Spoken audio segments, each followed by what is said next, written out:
चलो आओ बच्चों, तो आज हम स्टार्ट कर रहे हैं क्रॉस प्रोडक्ट के आगे का टॉपिक के बारे में आज हम डिस्कस करेंगे। तो क्रॉस प्रोडक्ट वेक्टर्स का जो है उसका एक पार्ट हम ऑलरेडी जो है अपलोड कर चुके हैं। उसके आगे का पार्ट के बारे में आज हम लोग डिस्कस करने वाले हैं। ठीक है, कुछ प्रॉपर्टी भी हमने डिस्कस की थी इससे पहले की वीडियो में।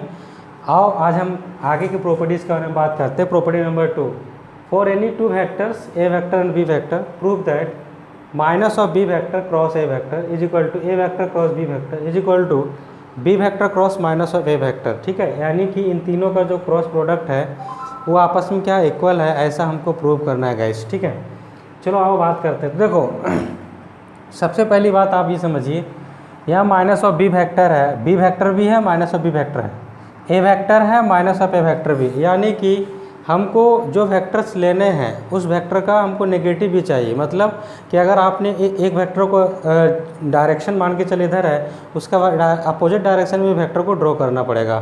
तो यहाँ से हम लोग क्या क्या कंक्लूज निकाल सकते हैं। जैसे देखिए, अगर हमने मान के चलिए, हमने बोला ये ए वेक्टर है और हमने इसको बोल दिया बी वेक्टर, और इन दोनों के बीच का एंगल हमने बोल दिया थीटा। दोनों के बीच का एंगल क्या बनते हैं, थीटा। तो अब हमको ए का अगर नेगेटिव चाहिए तो इसका अपोजिट डायरेक्शन चाहिए इधर। ठीक है, तो देखिए ये आ गया हमारे पास minus of A vector. B vector चाहिए तो बी के अपोजिट में चाहिए। ठीक है, ऐसे करके ये बी के अपोजिट में आ गया तो ये कहलाएगा माइनस ऑफ बी वेक्टर। अगर ये थीटा है गाइस तो ये वाला एंगल आप जानते हैं ये कितना हो जाएगा, ये हो जाएगा पाई माइनस थीटा, और ये भी कितना हो जाएगा थीटा, और यहाँ पर ये भी तुम्हारे पास आ जाएगा पाई माइनस थीटा। चलो आओ तो देखो कैसे प्रूव किया जाए। तो लिख लेते हैं, let A and B are two vectors, ये दो वेक्टर्स हैं, है ना, सच दैट इस प्रकार, सच दैट दे फॉर्म, है ना, they form an angle theta. ठीक है, वो बिटवीन देम, उनके बीच में क्या बन रहा है, एक एंगल बन रहा है थीटा। ठीक है, और एक हमारे पास माइनस बी वेक्टर और A vector, minus B vector and A vector, minus B vector और ए वेक्टर, है ना, फॉर्म्स एन एंगल, ये भी एक एंगल फॉर्म करा रहा है। कितना एंगल, तो पाई माइनस थीटा।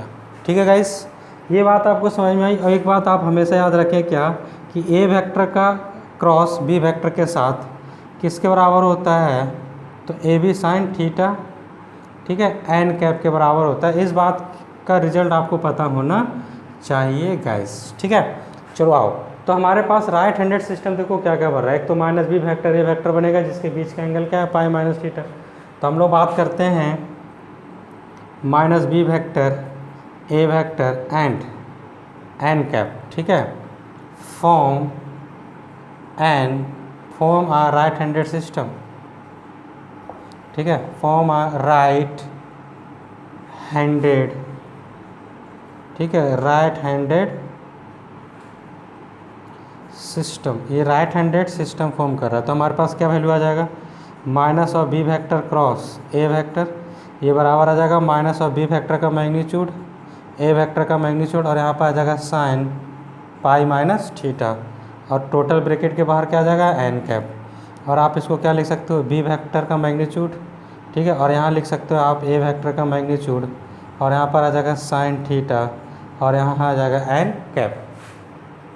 और अगर आप इसको सॉल्व करके लिखना चाहते हैं गाइस तो आप क्या लिख सकते हैं, ठीक है, minus B vector cross A vector, इसकी वैल्यू क्या आ जाएगी, इसकी वैल्यू आ जाएगी आपके पास क्या चीज़, इसकी वैल्यू आ जाएगी आपके पास ए बी, ठीक है, साइन थीटा एन कैप। ठीक, और ए बी साइन थीटा अगर आ गया हमारे पास तो हम क्या लिख सकते हैं, हम लिख सकते हैं A vector cross B vector. तब हम क्या लिख सकते हैं इसको, A vector cross B vector. देखिए A B sine theta N cap मतलब A vector cross B vector. तो कुल मिलाकर के हमारे पास रिजल्ट जो है गाइस वो आ चुका है, minus B vector cross A vector is equal to A vector cross B vector. ठीक है, ये रिजल्ट हमको यहाँ से फाइंड आउट हुआ। सिमिलरली आप क्या कर सकते हो कि B vector cross minus A vector, देखो B vector cross minus A vector, इसका बीच का भी एंगल कितना बन रहा है, पाई माइनस थीटा। तो सेम चीज़ आपको फाइंड आउट हो जाएगा। तो आप क्या लिखो, सिमिलरली क्या लिखोगे, B vector cross minus of A vector is equal to A vector cross B vector आपको फाइंड आउट हो जाएगा। ठीक है, तो जबकि ये रिजल्ट आपस में इक्वल आ रहा है, यहाँ देखो ये और ये, तो हम लोग क्या फाइंड आउट कर सकते हैं, इसका मतलब क्या हो गया कि minus of B vector cross A vector is equal to A vector cross B vector is equal to B vector cross minus of A vector. तो दिस इज़ द रिजल्ट, ये प्रूफ हो गया गाइस। ठीक है, ये क्या हो गया, प्रूफ। तो आप इसको याद रखें क्या कि A vector cross B vector को आप minus of B vector cross A vector लिख सकते हैं और B vector cross minus of A vector लिख सकते हैं। ये रिजल्ट है जिसको आप यूज करेंगे किसमें, क्वेश्चंस में सॉल्व करने के लिए गाइस। ठीक है, तो आई होप आपको ये क्लियरली समझ में आया होगा। तो आप क्या करो, स्क्रीन को पॉज करो और इसको नोट डाउन करो। हम लोग बढ़ते हैं अब आगे की तरफ। चलिए आए गाइस, आगे की प्रॉपर्टी पे बात करते हैं। देखिए प्रॉपर्टी नंबर 3 है कि फॉर एनी स्केलर है वी हैव, किसी भी स्केलर के लिए हमारे पास क्या आंसर हो सकता है, M multiply of A vector cross B vector is equal to M multiply of A vector cross B vector is equal to A vector का क्रॉस एम बी वेक्टर के साथ। यानी कि स्केलर आपने लिया है तो किसी एक वेक्टर के साथ आप मल्टीप्लाई करके उसका क्रॉस प्रोडक्ट दूसरे वेक्टर के साथ निकाल रहे हो, या फिर क्रॉस प्रोडक्ट दोनों वेक्टर का निकालने के बाद आप स्केलर से मल्टीप्लाई कर रहे हो, या पहले वेक्टर को आपने क्या किया है, दूसरे वेक्टर के स्केलर से मल्टीप्लाई करने के बाद क्रॉस प्रोडक्ट किया। तो यानी तीनों का रिजल्ट क्या होता है, सेम। ये है थर्ड प्रॉपर्टी। और थर्ड प्रॉपर्टी का प्रूफ जो है गाइस, वो हम देखेंगे कब, जब हम 3 वेक्टर्स का क्रॉस प्रोडक्ट और 3 वेक्टर्स का डॉट प्रोडक्ट पढ़ेंगे तब। ठीक है, अब हम लोग बात करते हैं प्रॉपर्टी नंबर 4 पर, डिस्ट्रीब्यूटिव लॉ। क्या लिख रहा है इसने, for any vectors A vector cross B vector comma C vector, sorry cross नहीं होगा, A vector comma B vector comma C vector. तो प्रूव दैट, क्या प्रूव करना है कि ए वेक्टर का क्रॉस जो है B vector plus C vector के साथ है, तो ये किसका बराबर होगा, A vector plus B vector, sorry A vector cross B vector plus A vector cross C vector के क्या होगा गाइस, बराबर होगा। ऐसा हमको प्रूव करना है, इसी को डिस्ट्रीब्यूटिव लॉ बोला जाता है। ये आप जानते भी हैं बहुत पहले से। ठीक, चलो अब बात करते हैं, क्या लिख लेते हैं कि लेट कर लेते हैं कि लेट पी हमारे पास कोई एक वेक्टर है, किस प्रकार है, जिसको हम लिखते हैं कुछ इस प्रकार से, A vector cross B vector plus C vector minus A vector cross B vector minus A vector cross C vector. हमने इसको एक वेक्टर लेट किया है पी, क्या लेट किया है गाइस, एक पी। और लेट कर लेते हैं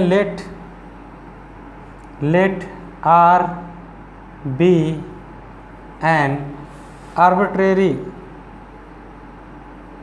ठीक है, आर्बिट्रेरी वेक्टर, आर कोई एक आर्बिट्रेरी वेक्टर है, देन तब हम क्या लिख सकते हैं, R vector dot P vector, R vector dot P vector. तो आर वेक्टर आप लिख लीजिए यहाँ, डॉट रिजल्ट आपने पी वेक्टर का क्या लिखा है, A vector cross B vector plus C vector minus of A vector B vector minus of A vector cross C vector. ठीक है, देखिए गाइस, ये जितने भी रिजल्ट्स हैं, इन रिजल्ट्स को प्रूव करने के लिए, ठीक है, कंडीशंस को लिखना पड़ता है, लेट करना पड़ता है। ठीक है, किन रिजल्ट्स को, रिजल्ट्स को प्रूव करने के लिए। ठीक, चलो अब देखो क्या करो, आर से जब मल्टीप्लाई करोगे तो ये क्या बन जाएगा आपके पास, ये पूरा से मल्टीप्लाई हो जाएगा और ये बन जाएगा आर। ठीक है, ये क्या हो जाएगा, पूरा से मल्टीप्लाई, तो यहाँ पर आ जाएगा आर। ठीक है, A vector cross B vector plus C vector, और यहाँ भी आ जाएगा आर वेक्टर डॉट, ठीक है, A vector cross B vector इस प्रकार से, और यहाँ भी आ जाएगा R vector dot A vector cross C vector इस प्रकार से आ चुका है। ठीक है, तो अब आप क्या कर सकते हैं गाइस, ठीक है, अब आप क्या कर सकते हैं कि इसको आपको लिखना है, इसको किसके साथ, तो आप यहाँ देखिए ये आर क्या है, आपके पास एक वेक्टर है, जैसे हमने यहाँ पर मल्टीप्लाई किया है कि एम ए वेक्टर के साथ प्रोडक्ट में है, तो एम को आप बाहर लिख सकते हो और A vector cross B vector कर सकते हो। ठीक है, तो अभी आप क्या करने वाले हैं, इसको आप लिखो किसके साथ, इसको आप ए के साथ क्रॉस प्रोडक्ट में लिख सकते हो। तो क्या लिखोगे, R vector cross A vector, ठीक है, क्रॉस ठीक है, यहाँ पर क्या आ जाएगा आपके पास B vector plus C vector, ठीक है, और यहाँ से आपके पास रिजल्ट क्या मिल जाएगा guys, minus R vector dot A vector cross B vector, और यहाँ से मिल जाएगा आर वेक्टर। इसको आप ऐसे भी लिख सकते हो ना, क्या इसको आप ऐसे भी लिख सकते हो, R vector cross A vector, ठीक है, और यहाँ आ जाएगा डॉट बी वेक्टर। इसको आप लिख सकते हो R vector cross A vector, और यहाँ लिख सकते हो डॉट सी वेक्टर, इस प्रकार से। ठीक है, अब आप क्या करो, इसको थोड़ा सा सिंप्लीफाई कर लो। इसको जब सिंप्लीफाई करोगे तो R vector cross A vector का डॉट आ जाएगा बी वेक्टर के साथ प्लस, क्योंकि बीच में प्लस है तो आएगा R vector cross A vector का डॉट आ जाएगा सी वेक्टर के साथ। तो यहाँ पर क्या आ जाएगा, यहाँ पर आपके पास रिजल्ट है R vector cross A vector का डॉट जो है बी वेक्टर के साथ है, और यहाँ R vector cross A vector का डॉट प्रोडक्ट जो है गाइस उसी वेक्टर के साथ है। अगर आप ध्यान से देखें R vector cross A vector का डॉट प्रोडक्ट बी के साथ ये यहाँ पर नज़र आया, तो ये इससे कैंसिल आउट हो जाएगा, और ये रिजल्ट जो है ये वाला रिजल्ट इससे कैंसिल आउट हो जाएगा। तो कुल मिलाकर गाइस हमको आंसर क्या मिल चुका है, जीरो। किसका वैल्यू, तो R vector dot P vector का वैल्यू जो है वो यहाँ से जीरो फाइंड आउट हो चुका है। जीरो आंसर, यानी दो वेक्टर का डॉट प्रोडक्ट जीरो आने का मतलब क्या है, दो वेक्टर का डॉट प्रोडक्ट तभी जीरो आ सकता है या फिर इसमें से कोई एक वेक्टर जीरो रहा हो, या ये दोनों वेक्टर क्या हो, एक दूसरे के परपेंडिकुलर हो। तो आप क्या लिख सकते हो, ठीक है, ये तभी पॉसिबल है आर वेक्टर का वैल्यू जीरो हो, या फिर पी वेक्टर का वैल्यू क्या हो, जीरो हो, या फिर आर वेक्टर जो है वो परपेंडिकुलर रहा हो किस वेक्टर के, पी वेक्टर के। यही तीन कंडीशंस हैं जिसके आधार पर इन दोनों वेक्टर का डॉट प्रोडक्ट जीरो आ सकता है, अदरवाइज जीरो नहीं आएगा कभी भी, आप हमेशा याद रखें। ठीक है, ये बात समझ में आई आपको। तो this is possible only when, जब आर वेक्टर का वैल्यू क्या हो, जीरो, और आर कब हो, आर क्या हो, पी का परपेंडिकुलर। अब अगर हमको इसका आंसर जीरो नहीं चाहिए, यानी कि आर का वैल्यू जीरो नहीं चाहिए, तो हम क्या लिख सकते हैं, आप स्क्रीन को पॉज करके स्टूडेंट्स क्या करो, इसको नोट डाउन करो, जिससे कि हम आगे की चीज़ों को लिख सकें। ठीक है, चलो आओ देखो,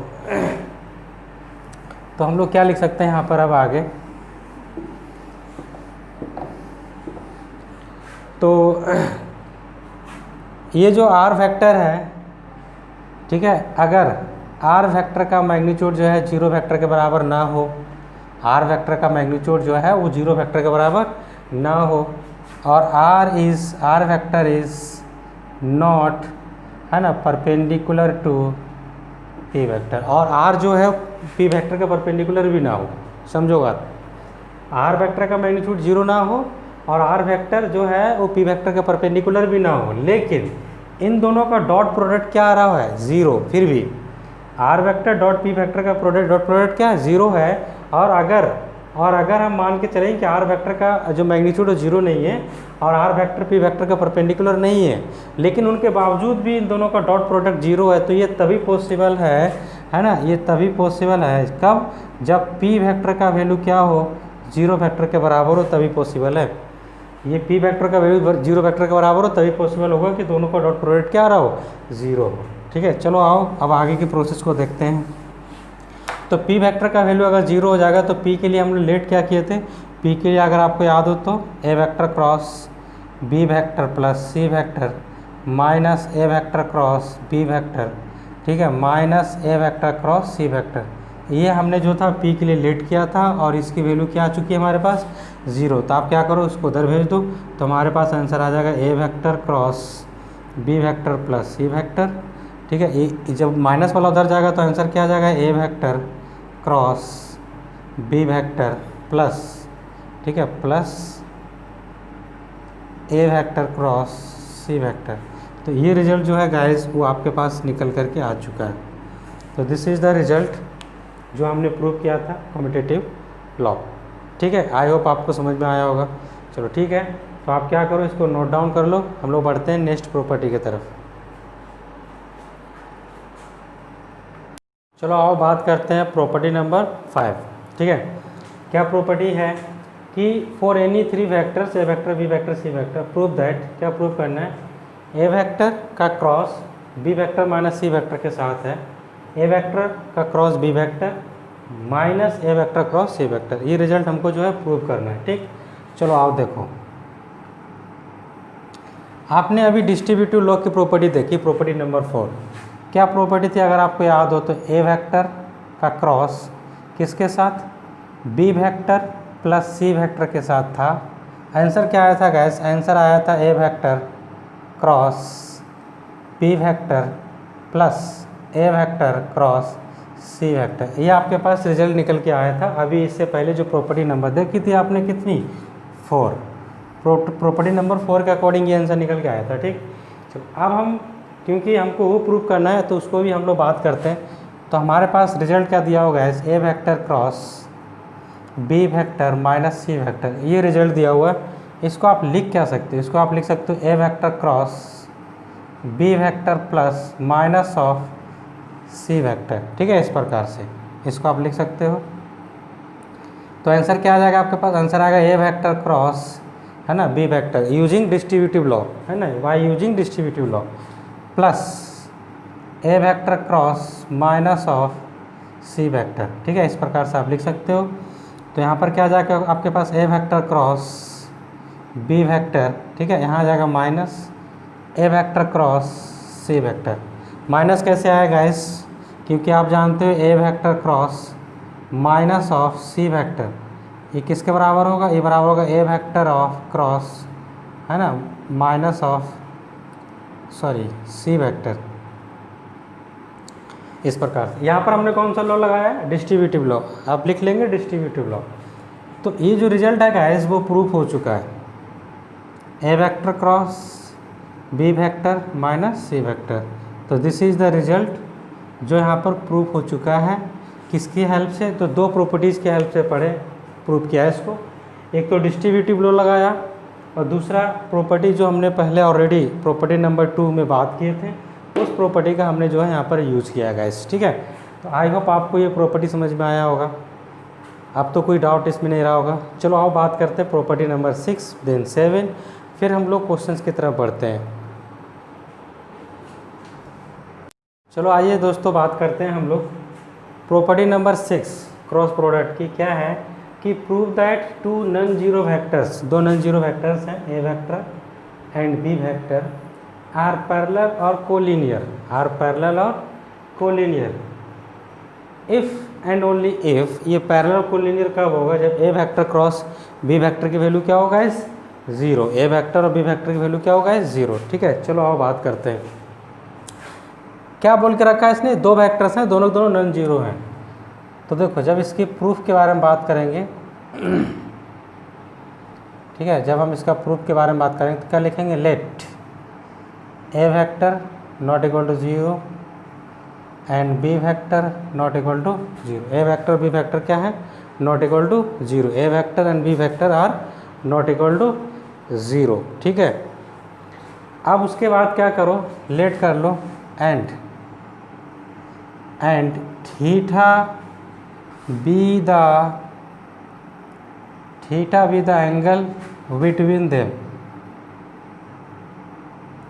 हम मान के चलते हैं कि थीटा एक एंगल है किसके? उन दोनों के बीच में। तो let vector A and vector B are, ठीक है, पैरेलल और कोलिनियर, पैरेलल और कोलिनियर टू ईच अदर। ठीक है, पैरेलल और कोलिनियर टू ईच अदर। इसका मतलब क्या हो गया?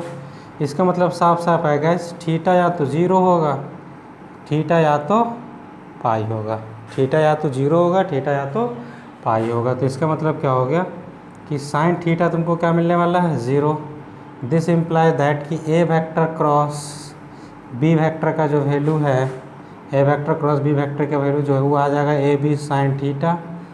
ठीक है, यूनिट वेक्टर यूनिट कैप, और यह आ जाएगा 0 एन कैप, यानी कि 0 वेक्टर, 0 वेक्टर गाइस। ठीक है, तो ये आपको क्या समझ में आया कि अगर दो वेक्टर एक दूसरे के पैरेलल है, अगर ये वेक्टर एक दूसरे के पैरेलल है, कोलिनियर है, तो एंगल 0 बनेगा और पाई बनेगा। तो 0 पाई बनेगा मतलब साइन थीटा 0 0 होता है, आप जानते ही हैं।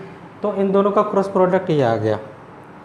तो अब मान के चलो जैसे कि अगर हम लेट करें कि ए वेक्टर बी वेक्टर हमारे पास ज़ीरो मतलब नहीं है, क्योंकि अगेन अगर आप इस बात को समझना चाहें तो कैसे लिख सकते हैं, जैसे ए वेक्टर जो है नॉट इक्वल टू ज़ीरो है और B vector not equal to zero है, लेकिन बट है ना, but A vector cross B vector की वैल्यू हमारे पास क्या है, zero. A vector cross B vector की वैल्यू क्या है, ज़ीरो। तो अब आप यहाँ से क्या लिख सकते हो, अब आप ऐसे लिख सकते हो A vector cross B vector is equal to A B sine theta, और यहाँ पर क्या हो जाएगा एन कैप। जबकि आपने क्या लिखा है, इसका वैल्यू ज़ीरो, तो क्या लिखोगे A B sine theta, A B sine theta, ठीक है। और यहाँ से आ जाएगा आपके पास N cap is equal to zero. और आपने शुरू में ही देखिए यहाँ क्या लिखा है कि A vector not equal to zero, B vector not equal to zero. जब वेक्टर खुद जीरो नहीं है तो उसका मैग्नीट्यूड भी जीरो नहीं होगा। तो यहाँ से हम क्या लिख सकते हैं, यहाँ से हम गाइस लिख सकते हैं कि ए नॉट इक्वल टू जीरो और बी भी नॉट इक्वल टू जीरो। तो ए भी जीरो नहीं, बी भी जीरो नहीं, तो इसका मतलब क्या हो गया, इसका मतलब हो गया कि साइन थीटा जो है वो जीरो होगा। साइन थीटा क्या होगा, जीरो। और साइन थीटा जीरो तभी होता है कब, जब थीटा का वैल्यू जीरो हो और थीटा का वैल्यू क्या हो, पाई। थीटा का वैल्यू जीरो हो और थीटा का वैल्यू क्या हो, पाई। ये बात आपको समझ में आई। इसका मतलब क्या हो गया, इसका मतलब हो गया कि वेक्टर ए, ठीक है, ये पैरेलल होगा वेक्टर बी के। वेक्टर ए जो है वेक्टर बी के पैरेलल होगा, या फिर दोनों एक दूसरे के क्या होगा, कोलिनियर होगा। और ठीक है, दे आर कोलिनियर, है ना, टू ईच अदर। तो आई होप आपको समझ में आ गया होगा। यानी दो वेक्टर का क्रॉस प्रोडक्ट जीरो है। इसका मतलब ये समझ में आना चाहिए गाइस, ये तभी पॉसिबल है जब दोनों वेक्टर पैरेलल हो या कोलिनियर हो। उस बात को हमने इस प्रूफ के माध्यम से भी समझ लिया। तो आपके लिए एक सत्य रिजल्ट हो गया, यानी कि ट्रूथ रिजल्ट हो गया, जिसको आप याद रख सकते हैं in future for solving the problems. ठीक है, जैसे हम लोग डॉट प्रोडक्ट में पढ़े थे, ए वेक्टर का डॉट प्रोडक्ट बी वेक्टर के साथ अगर जीरो आ जाता है, तब हम क्या बोल रहे थे कि वेक्टर ए और vector B both are the perpendicular to each other. On the similar way here e cross product of a vector and b vector, if we get the zero, that means a vector and b vector are parallel to each other or collinear to each other. I hope this result is clear to each other, to all of you. चलो अब हम पढ़ते हैं next property, यानी कि property number 7 की तरफ। ठीक है, उससे पहले आप क्या कीजिए, इसको स्क्रीन को पॉज करके नोट डाउन कीजिए। और आपको वीडियो समझ में आता है तो वीडियो को लाइक, चैनल को सब्सक्राइब, बेल आइकन दबाओ, जिससे आने वाले वीडियो को नोटिफिकेशन आपको मिलता रहेगा। इतनी वीडियो जो है आपको मिले, इससे या तो आपको आशा हो ही गई होगी कि आगे के सभी वीडियो हमको प्राप्त होने वाले हैं। तो जब इतना विश्वास है तो आगे भी वीडियो को शेयर करो। चलिए आइए स्टूडेंट्स, बात करते हैं प्रॉपर्टी नंबर 7 पर। तो प्रॉपर्टी नंबर 6 तक हमने देख लिया। देखिए क्या है कि prove that A vector cross B vector is equal to zero, implies that A vector का जीरो होगा वैल्यू, या फिर बी वेक्टर का वैल्यू जीरो होगा, और A vector B vector parallel होगा, और ए एंड बी जो है कोलिनियर होगा। इतनी बातें जो है आपको प्रूव करनी है। चलो देखो प्रूव करते हैं। क्या लिख सकते हो आप कि लेट, ठीक है, theta be the angle, theta be the angle between A vector and B vector. A vector और बी वेक्टर के बीच का क्या एंगल, थीटा है। तो आप क्या लिख सकते हो, आप लिख सकते हो A vector cross B vector, A vector cross B vector is equal to A B sine theta N cap, ऐसा करके। अच्छा गिवन क्या है, गिवन है कि A vector cross B vector की वैल्यू जीरो गिवन है। इसका मतलब क्या हो गया गाइस, इसका मतलब हो गया कि A B sine theta is equal to zero है। A B sine theta is equal to zero है। ये कब पॉसिबल है गाइस, ये तभी पॉसिबल है जब A is equal to zero हो और बी, है ना, A is equal to zero हो या फिर B is equal to zero हो। A is equal to zero या फिर B is equal to zero हो, और या theta is equal to zero हो या फिर theta is equal to pi हो। ये तभी पॉसिबल है, ठीक है। और ये कब पॉसिबल है, जब ए वेक्टर का मैग्नीट्यूड क्या हो, जीरो वेक्टर, ए वेक्टर जो है जीरो वेक्टर के बराबर हो, और बी वेक्टर भी किसके बराबर हो, जीरो वेक्टर के बराबर हो, या फिर थीटा जो है ज़ीरो हो, या फिर थीटा जो है पाई हो जाए, थीटा जीरो हो जाए या पाई हो जाए। चलो देखो, तो इसका मतलब क्या हो गया, इसका मतलब ये हो गया ए वेक्टर का वैल्यू 0 वेक्टर के बराबर हो, या फिर बी वेक्टर का वैल्यू 0 वेक्टर के बराबर हो, या फिर ठीक है, या फिर दोनों के बीच में बनने वाला एंगल 0 हो, मतलब या तो लाइंस पैरेलल हो या कोलिनियर हो। ठीक है, और क्या लिख सकते हैं, और आप लिख सकते हो A vector parallel to B vector और ए वेक्टर एंड, ठीक है, एंड बी वेक्टर आर, ठीक है, कोलिनियर टू ईच अदर। ठीक है, ये बातें जो है वो आपको दिमाग में रखनी है, आप हमेशा याद रखें।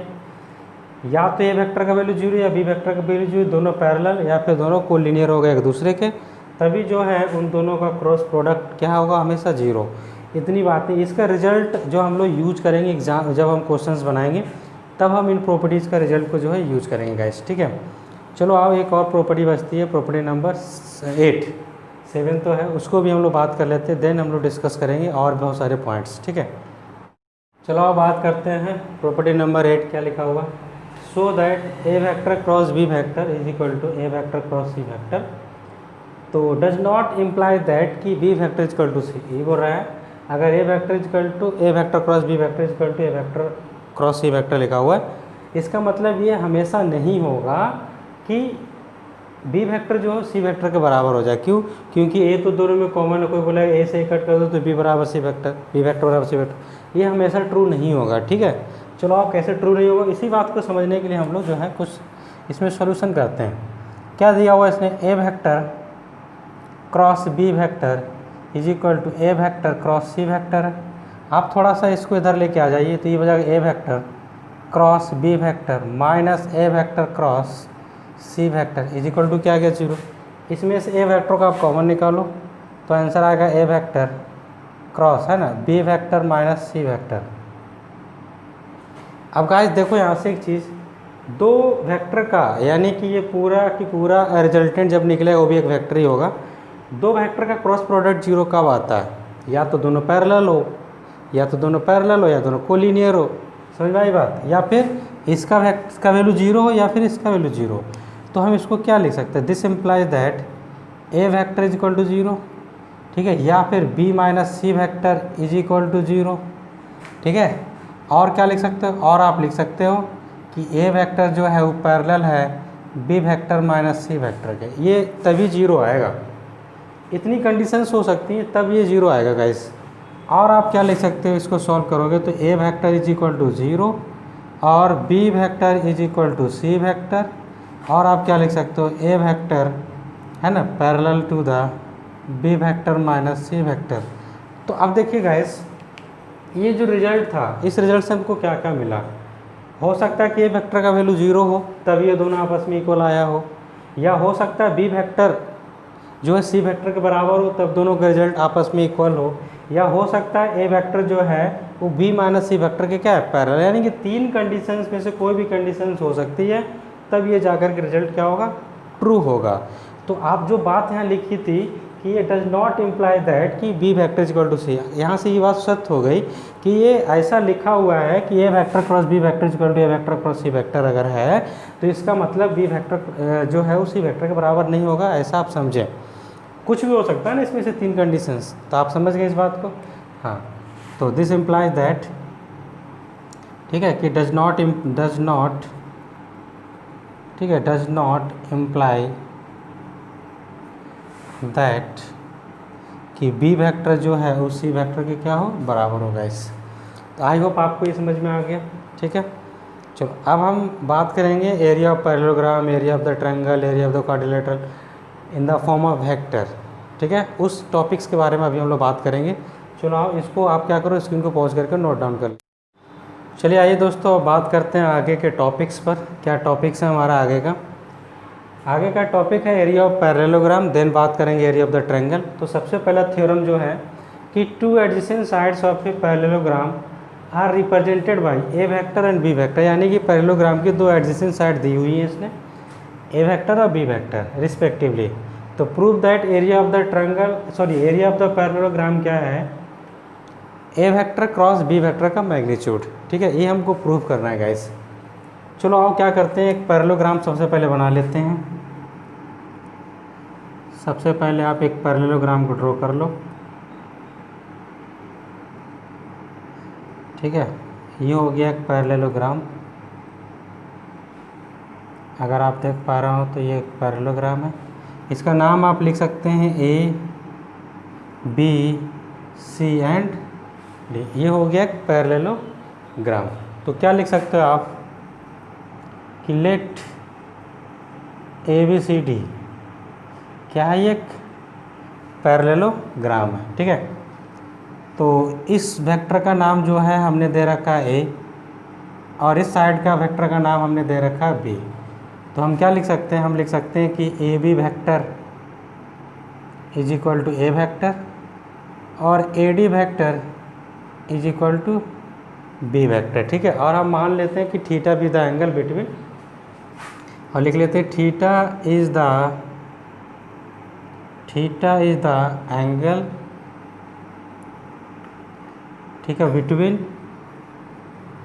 ए वेक्टर एंड बी वेक्टर। यहाँ पर एक एंगल बना लेते हैं, कैसा, थीटा।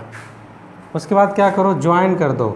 किसको ज्वाइन करो, ज्वाइन बी डी को जो है ज्वाइन कर देते हैं। यहाँ पर देखिए, इसको हमने ज्वाइन कर दिया, और डी से ए बी पर एक परपेंडिकुलर डाल लेते हैं ऐसे करके। इसका नाम क्या देते हैं, डी एल। तो D L is a perpendicular, यहाँ लिख देते हैं। ये क्या हो गया, परपेंडिकुलर किस पर, ए बी पर। क्या आ चुका है guys, perpendicular on A B. तो now triangle, now in triangle कौन सा, A D L, sorry D A L, D A L, D A L. तो आप जानते हैं साइन थीटा का फॉर्मूला क्या होता है,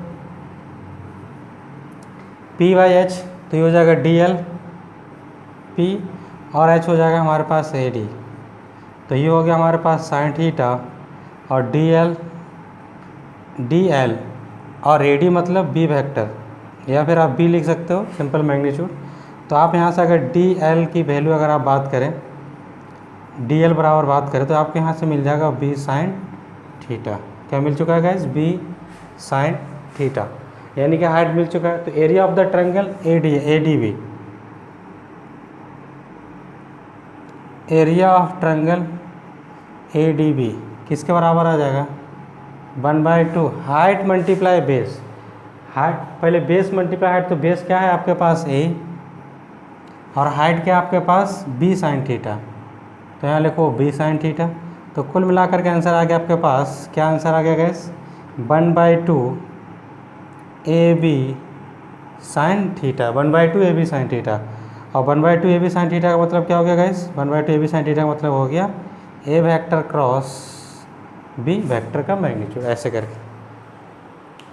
तो यहाँ तक ये समझ में आया आपको, क्योंकि एक ट्रायंगल का एरिया था, एक ट्रायंगल इधर भी है, तो दो ट्रायंगल के एरिया निकालो तो सेम, तो 2 जो है हट जाएगा। तो आपके पास नाउ, ठीक है, नाउ एरिया ऑफ पैरेललोग्राम, ठीक है, area of parallelogram A B C D, ये किसके बराबर आ जाएगा, A vector cross B vector, A vector cross B vector. तो this is the vector product of the area of parallelogram. तो इस प्रकार से जो है आप एरिया ऑफ द पैरेललोग्राम को फाइंड आउट कर सकते हो गाइस।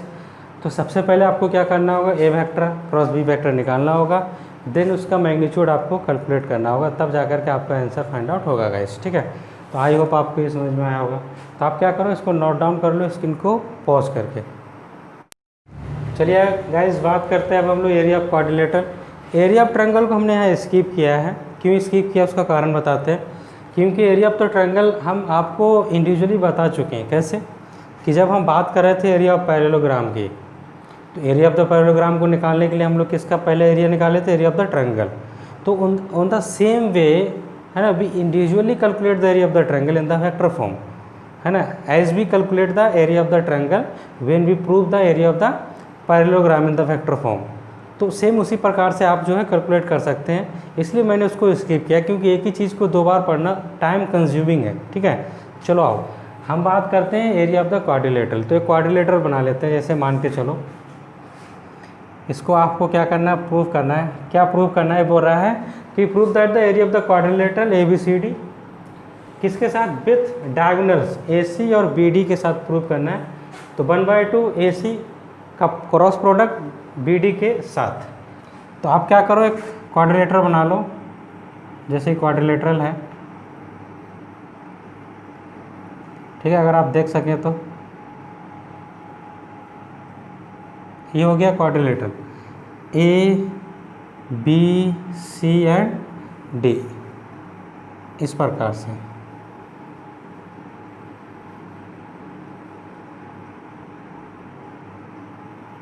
ठीक है, इस प्रकार से बन चुका है गाइस ये क्वाड्रिलेटरल। इसको आप यहाँ से मिला दीजिए, ठीक है, ऐसे करके। तो B से D गया है, तो B से D गया मतलब ऐसा। फिगर आपका कंप्लीट हो चुका है गाइस, ठीक है। आई होप कोई क्लियर, कोई डाउट नहीं रहा होगा। चलो आओ तो अब हम बात करते हैं, क्योंकि अगर हम एरिया ऑफ द ट्रायंगल के हिसाब से चले तो एरिया ऑफ द ट्रायंगल के हिसाब से देखो हमारे पास, क्योंकि इसको दो पार्ट में हम लोग जो है तोड़ने वाले हैं, एक तो ABC और एक ACD, एक ABC और एक ACD। चलो आओ तो बात करते हैं area of the quadrilateral. Area of quadrilateral, ठीक है। तो दो ट्रायंगल्स हैं इसमें, तो सबसे पहले हम लोग बात करें किसकी, एरिया ऑफ ट्रायंगल। कौन सा ट्रायंगल, कौन सा ट्रायंगल गाइस, ABC, ABC, इसके बारे में बात करते हैं। तो क्या आंसर आने वाला है, हमारे पास आंसर आएगा 1/2, ठीक है, AB vector cross AC vector. ये आ गया हमारे पास किसका एरिया, ABC का, ठीक। सेम उसी प्रकार से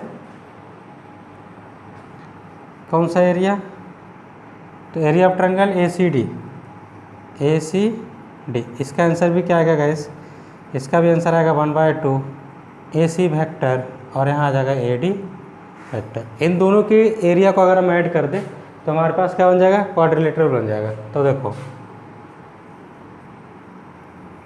एरिया ऑफ क्वाड्रिलेटरल,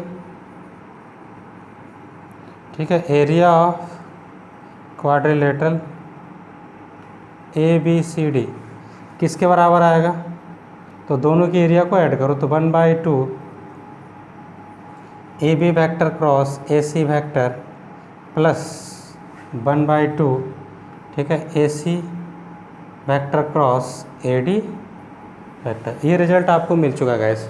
अगर गाइस हम इसके ऑर्डर को चेंज करें तो हमारे पास क्या आंसर आएगा, 1/2 AC vector cross AB vector और यहाँ से आएगा 1/2 AC vector cross AD vector. ये AD है, ठीक है, ये मिल चुका है। अब दोनों में देखो AC कॉमन है, AC को कॉमन निकालो, तो 1/2 को रखो बाहर और यहाँ से आएगा AC वेक्टर कॉमन, प्लस में क्या बचेगा, AD वेक्टर, प्लस में बचेगा AD वेक्टर और माइनस में आपके पास आ जाएगा AB वेक्टर, प्लस में AD और माइनस में आ गया AB वेक्टर, ठीक है। तो अब आप देखिए इसको और क्या लिख सकते हो, थोड़ा सा ऊपर लिख लेते हैं यहाँ पर, तो आपके पास आंसर आ जाएगा 1/2। क्या आंसर आया उसको लिख देते हैं, मे भी हो सकता है आपको दिख नहीं रहा हो नीचे। तो AC वेक्टर क्रॉस हमारे पास आंसर आया है AD vector minus AB vector, इस प्रकार से। थोड़ा सा इसको करली ब्रैकेट, ये रिजल्ट आपके पास आया। देखो ना, AD vector minus AB vector किसके बराबर आ जाएगा, है ना, ये बराबर आ जाएगा आपके BD वेक्टर के। तो यहाँ से आप आंसर क्या लिख सकते हैं, 1/2 AC vector cross BD vector. तो दिस इज़ द, है ना, फॉर्मेट, यानी कि this is the form of the vector form of the area of the quadrilateral in diagonal form. Diagonal form में ये एरिया ऑफ द क्वाड्रिलेटरल आ चुका है guys. तो जब भी क्वाड्रिलेटर का एरिया निकालने बोले तो पहले तो आपको उसका डायगोनल निकालना पड़ेगा, ठीक है। अगर पॉइंट दिए होंगे तो फिर डायगोनल निकालना पड़ेगा, उसकी पोजीशन वेक्टर निकाल करके, फिर उसके दोनों डायगोनल्स का क्रॉस प्रोडक्ट निकालना होगा। और क्रॉस प्रोडक्ट निकालने के लिए भी आपको ऑर्थोगोनल यूनिट वेक्टर्स का जो है प्रोडक्ट आना चाहिए, तो वो ऑर्थोगोनल यूनिट वेक्टर का प्रोडक्ट जो है वो हम आप डाउनलोड करेंगे, यानी कि आप अपलोड करेंगे नेक्स्ट वीडियो में। तो क्योंकि वीडियो काफ़ी लंबा हो चुका है और इसमें बहुत सारी चीज़ें हो चुकी हैं, तो वो जो वीडियो है वो आपको नेक्स्ट वीडियो मिल जाएगा नेक्स्ट डे। तब तक आप क्या करें, इन सभी क्वेश्चंस को, यानी ये जो टॉपिक्स हैं इनके बारे में बहुत अच्छी तरीक़े से अपने माइंड को शार्प करें, क्लियर करें, हर एक चीज़ का डाउट को क्लियर करें।